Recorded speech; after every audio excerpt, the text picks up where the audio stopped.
place needs no introduction. We are in Rome, the eternal city. Millions of visitors from around the world travel here each year.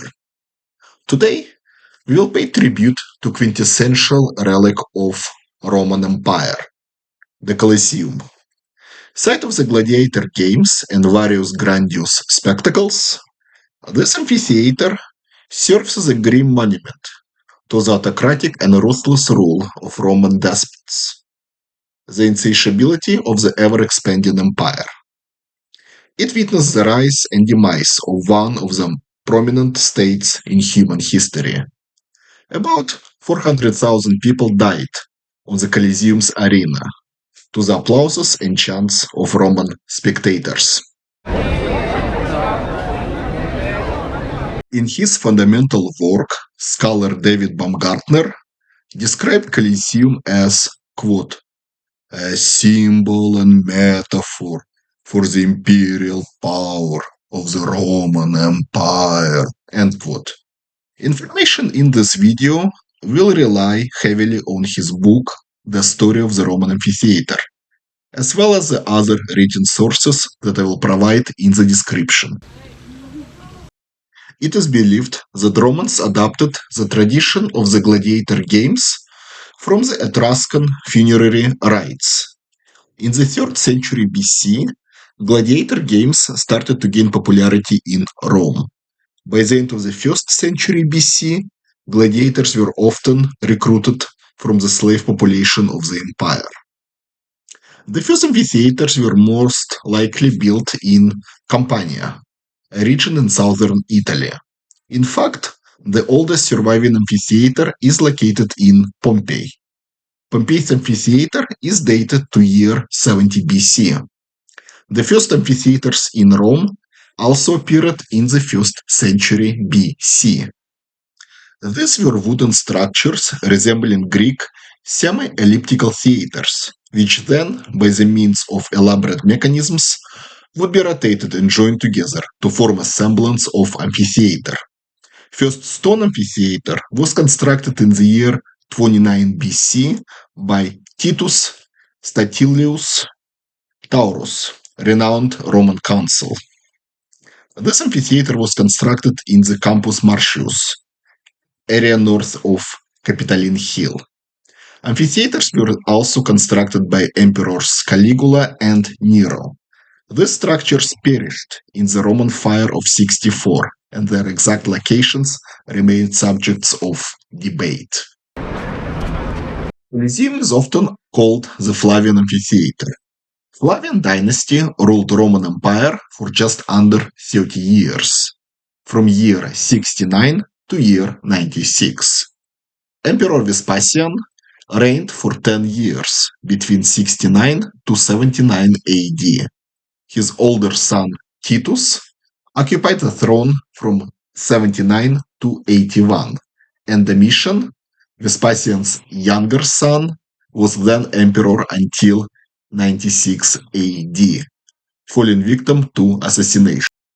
Short dynastic rule, however, witnessed remarkable events, grandiose building projects, and earth-shattering wars. Vespasian came to power during the political instability. He was the 4th emperor to ascend to the throne in year 69.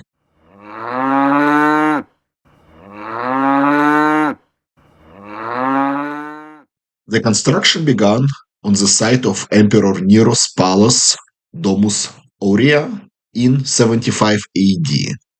In a way, construction of a grandiose amphitheater served as a monumental propaganda by Vespasian, whose goal was to solidify the rule and prominence of his dynasty, while occluding the accolades of the prior rulers, in this case Nero. Titus unveiled Colosseum in the year 80, yet the architectural works still continued throughout Domitian's rule. The construction was financed by the spoils of the First Jewish-Roman War, which was fought between years 66 to 73. Colosseum would accommodate between 50,000 to 87,000 spectators. The sitting order was governed by the code developed by Emperor Augustus, aimed at reinforcing hierarchical social structures. Emperor and senators occupied the rows closest to the arena.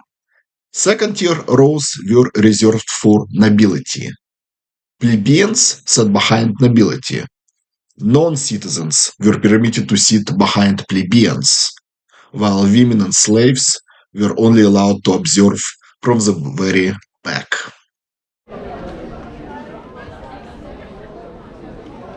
Emperor Titus inaugurated the opening of the Colosseum with a grandiose 100 days of gladiator games. For the next 300 plus years, Colosseum became a premier venue in empire for gladiator combat, animal fights, and even elaborately staged mock sea battles. Emperor Commodus, for those who watched film with Russell Crowe, had a penchant to dress like a gladiator and participate in the combat on the Colosseum's arena. While the public executions were held within Colosseum, there is now a debate whether Christians were actually martyred there. It is now believed that Christians were mostly executed at Circus Maximus. Still, according to tradition, Saint Ignatius of Antioch, important Christian saint, was killed at Colosseum. In addition, it is widely believed that monk Telemachus interfered during a gladiator game at the Colosseum and was then killed by an angry crowd. This incident led to the permanent ban of the games by Emperor Honorius in the year 404.